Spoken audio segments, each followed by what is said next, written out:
What this is translated in German? What is the system here?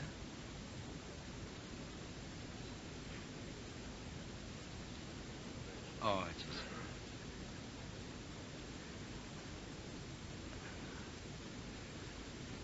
Oh, see, what meanings? Patnya Uchuhu,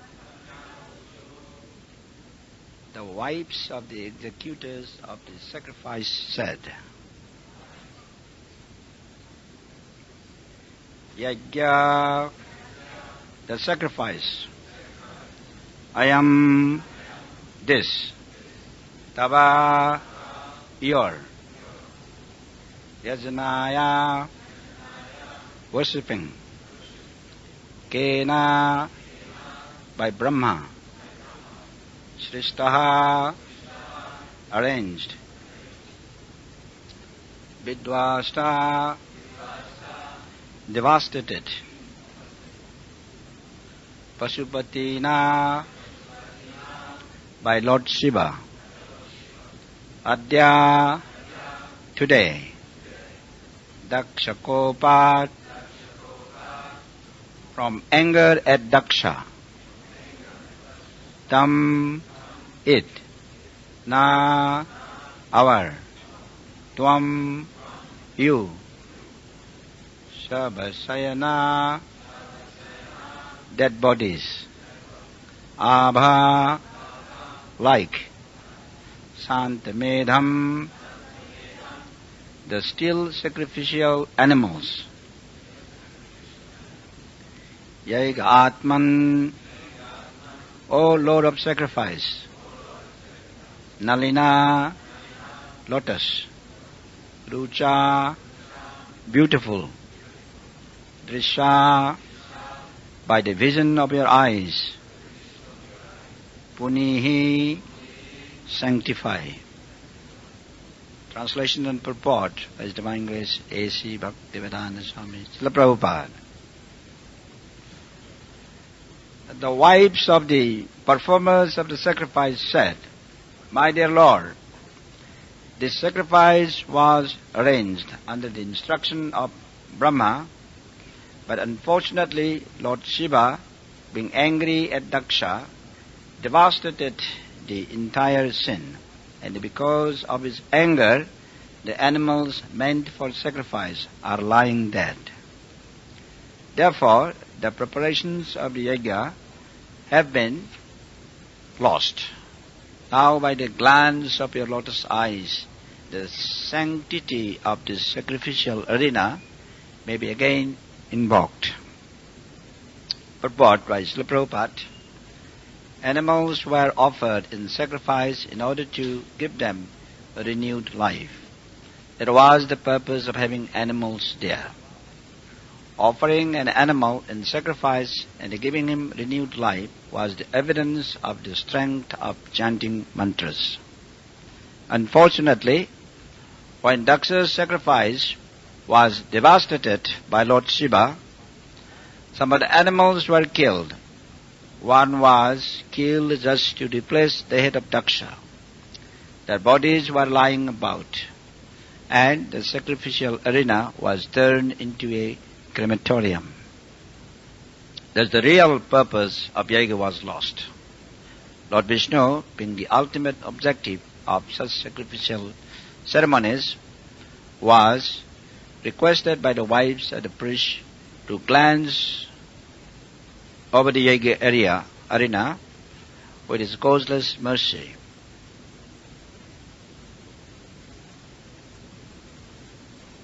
So that the routine work of yajna might be continued.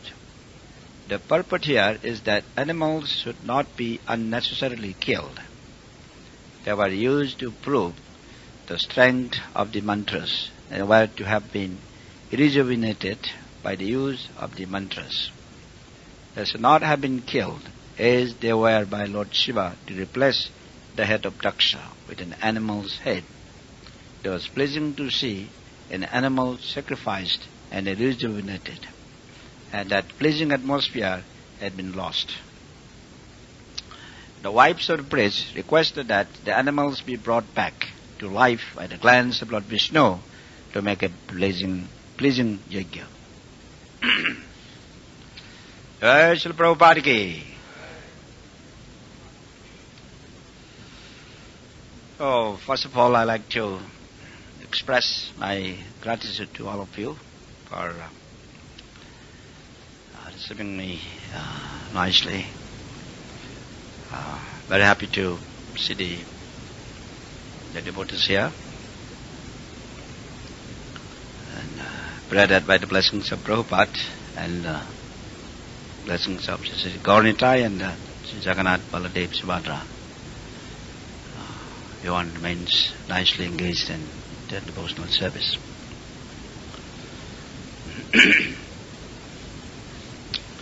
So, this is a very instructive chapter, Srimad Bhagavatam, that study the whole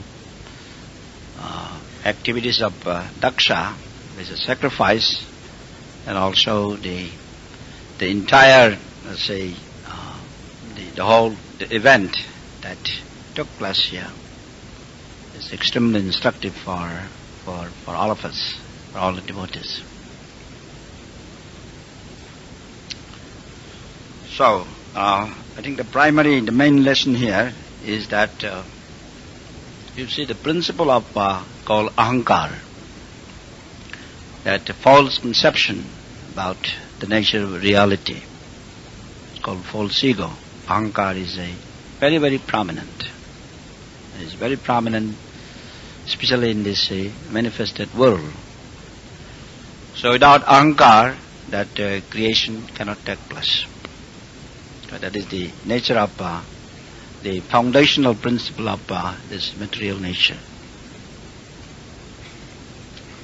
So under that influence of this false ego, that a person is naturally develops some kind of a pride, and so in other words, a person is interested in blaming others, and a person is not so much interested to look about himself or herself. So this is the symptoms of let's say a person being influenced by called ahankar, false ego. So you can see that here in the pastimes here, and in the activities of Daksha. Daksha being the head of the Prajapatis. So he was respected by by everyone, but when he came to the sacrificial arena, and the sacrifice, first of all, the sacrifice was performed in order to bring peace and happiness in this universe, in this world. That is actually the purpose of sacrifice, trying to please Lord Vishnu. When Lord Vishnu is pleased, then there will be peace and harmony in the world, and everyone will be happy. But that is done by this sacrifice. So Daksha the intention was good. It was as head of the Prajapati, there was the duty to be well-wisher of everyone, for the well-being of everyone. But in the process of doing that, then he got also somehow influenced by, he was influenced by some kind of ahankar. So he felt that when he came to the sacrificial arena, that when everybody was giving him respect, and when Lord Shiva is also was the son-in-law of Daksha. But Lord Shiva remained a little bit indifferent when Daksha came in. So Daksha felt that maybe as my son-in-law, although he's a very highly advanced Vaishnava, demigod, but as my son-in-law, he felt that he should give him respect. But then Lord Shiva, somehow, he remained indifferent. So Daksha he felt kind of insulted that why he is behaving like this. So it is not. So therefore, he used some very insulting words to Lord Shiva. So that was the beginning of this devastation. And it was the influence of false ego in this world is so powerful that it is extremely difficult to overcome this influence of false ego. In fact, the hindrance to the devotional life is nothing but this conception of false ego. So long as the false ego remains, and it will be difficult to make progress in the part of the devotional life, in the part of the yoga. So because it is always easy to, from that conception, everybody is interested in blaming others and thinking himself or herself to be right, the other person is wrong. So that tendency becomes very prominent. So long as that type of feeling or mentality, that type of behavior is in the minds of each one of us, and we have to know, to realize that the devotional life will be very slow. The progress will become very slow. So in other words, the most important principle in the preparation of Krishna consciousness, preparing how to take up the process of bhakti yoga, is actually the primary process is to remove this influence of ahankar, false ego. So this is a very important. So this preparation, the whole process of is a sadhana bhakti. Our sadhana bhakti means the devotional life with the rules and the regulations, following the principles, the disciplined way of learning. It's a devotional principle, because sadhana bhakti. So this whole process actually is to remove this false ego, because so long as the covering of false ego is there, and it will take a lot of time. But until unless this covering is removed, so the cleansing process. So the Chaitanya Mahaprabhu in the Sikshastakam, Cheto Darpana Majanam, is actually just to remove the false ego. Cheto Darpana Majanam means you have to cleanse our contaminated heart. So this heart has become contaminated by association of many undesired activities, undesired thoughts. So all these impurities, when collected in the heart of the individual, and it will take time to cleanse that process. Cheto Darpana Majanam. So in the process of in the Sikshastakam, Chaitanya Mahaprabhu, Cheto Darpana Majanam, Bhava-Mahadavagni Nitpapanam, Shreya Kairava Chandrika Vitaranam, Vidya Madhur Jivanam, Anandam Buddhibardhanam, Pratipadam Purnamita Swadanam, Sarvatmasnapanam, Param Bijayate Sri Krishna Sankirtanam. So Param Bijayate Sri Krishna Sankirtanam. So by being engaged in the Sankirtana means actually chanting the names of the Lord. So in the age of Kali, this is Mahamantra chanting, Hare Krishna, Krishna Krishna, Hare Hare, Hare Rama, Rama Rama, Hare Hare. By this process, that one's ahankar will be removed. In other words, the impurities will be cleansed, and then one will then begin the process of bhakti, Krishna consciousness. Cheto Darpana Majanam. So this is we say it all the time, but at some time we have to say it all the time, so that we can ourselves be reminded about this process. Because when you see that we find trouble in the devotional life, this is nothing but because my impurity is still there. So therefore, when my impurity is still there, and these troubles and difficulties in devotional life will be there. So therefore, we have to make constant effort how to cleanse these impurities. So when the impurities are completely cleansed, then naturally the test, the symptoms of the real nature of life, about the spiritual identity of the spiritual entity called Atma, Jivatma, will become manifest. So that state of manifestation is called this is Brahmabhuta state of consciousness. In other words, one is beginning to realize that really I am temporarily engaged in this body, but I am an eternal spiritual entity, spiritual being, that Atma, the part and parcel of the Supreme Lord.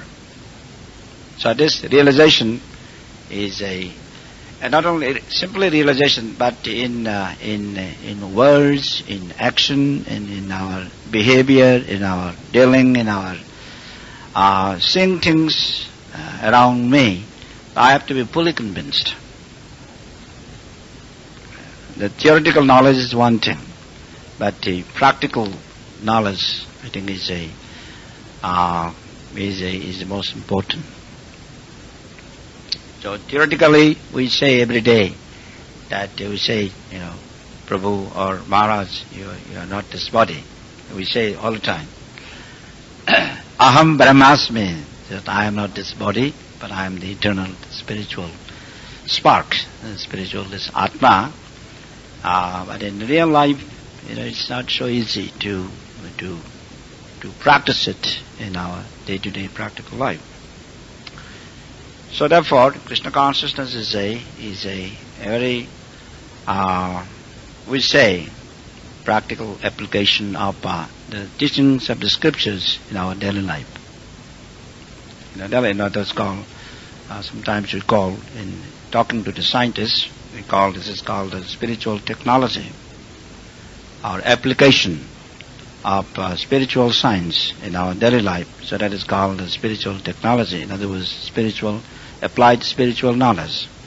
That makes one realize and then be able to practice properly Krishna consciousness. So this false ego, that on the other hand, what happened from the Lord Shiva side? Lord Shiva side also, of course, he is the most, the greatest Vaishnava, so it was not undisturbed, but the followers of Lord Shiva also became very upset why Daksha was using so much insulting words to their master, that Lord Shiva. So they became very angry, so then cursing each other. So therefore, there was very unpleasant that environment. In other words, that when one is being influenced by anger, anger is the cause of anger is actually false ego. So when both sides become angry, so we know what happens. So there will be the great friction of anger, the fire of anger, and then all the good things are spoiled. So therefore, but one great lesson that we can also learn from this incident also is that later on, of course, when say Lord Shiva, his another name is called Asutosh. Asutosh is Lord Shiva's name. Asutosh means one who is very easily satisfied, who can easily. He may be angry at one moment, but the next angry he become free from that anger. In other words, he can be very easily satisfied. That is also Lord Shiva's quality. So, so Lord Shiva, he became, let's say, again by the request of actually Lord Brahma, he actually became, he cooled down, and then he, was as usual, is very magnanimous. So Lord Shiva's dealings, his behavior. So then Daksha, he also became to realize his fault, why he has to use such harsh words to Lord Shiva, and in this way there is also realization on the part of Daksha that his behavior was not proper, and he should have not done that way. So he began to realize. So this is another good thing. A Vaishnava or a devotee of the Lord, when one's mistake is pointed out, he should rather be grateful. So therefore, Daksha began to praise Lord Shiva, "Yes, my dear Lord, you are very merciful. That it is not a punishment to me that because of anger, all these unfortunate things happen to me." But he didn't say that. But he said, "Yes, I am very grateful that that I have blessings and I have learned my lesson." So this is another good is an example that a Vaishnava learns that he actually, when somebody commits a mistake, and as a result that a person gets a result of that mistake, then he appreciates. He does not take it as a punishment. Just like in philosophy, especially in the Western context, people say why bad things happen to good people. And similarly, there is an argument that we find that if God is all merciful, that why there is evil. This is a very prominent among the especially Western scholars in philosophy, and sometimes also in theology. So this is it's something what thinking about it. But then when one learns Bhakti Marga, that devotional principle, the process of bhakti, then such questions do not come. Say when one becomes a bhakta, when one becomes a familiar with the principle of bhakti, is ninefold. That's it, Navavita Bhakti, that ninefold devotional principles. That when one is, some knowledge about devotional life, and these questions do not come. Why? Because such an individual will begin to realize that because of my own doing or my own karma, because of my own activity, that I did either knowingly or unknowingly, that therefore I get this result. I think what is said in the Bible, as you sow, so shall you reap. I think this is a very scientific principle. Even in the Newton's laws, and that the third law of motion, Newton says that the action and the reaction equal and opposite. So with that understanding, that especially in the life of a Vaishnava, then he will never say that why if God is all good, why there is evil. It's not. So that such questions do not come because such things don't exist. Therefore, in the life of bhakti, unless one is trained in the path of bhakti, then it may not be so easy to come to this understanding, to this realization. So the process of bhakti. So ultimately, by the conclusion here is that when Lord Shiva and Daksha have come to the proper understanding, because of this devotional process, then everything became again sublime. But now, of course, here in this particular verse, now the wives of the priest, it is a prayer to actually Lord Vishnu appeared behind the oblations. The sacrifice already started, and it is a reminder. It is actually a prayer. It is an appreciation of Lord Vishnu by the wives of these brahmanas, the sages who conducted the sacrifice, saying that, my dear Lord, you are by your glancing, by your lotus eyes. So they are kind of requesting the sanctity of this sacrificial arena may be again invoked. In other words, because of that anger, when the sacrificial arena, especially by the followers Lord Shiva, when they made everything unclean, very unclean habits, that way everything became impure. So therefore, this is an expression by the about the wives of the priests, requesting Lord Vishnu that by your presence or by your glance, that now everything, please make everything again sanctified, so that the yajna can be performed properly. So in this way, when the false ego is removed, when the false ego is controlled, or it is cleansed by the spirit of bhakti, then everything becomes in its normal state.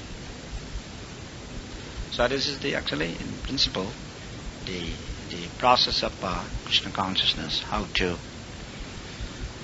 to train oneself, body, mind, body, and the spirit, that in all these three principles, that the body has to be trained properly, and the mind is also has to be trained, and then when mind and the body are clean, are clean, then only the spiritual nature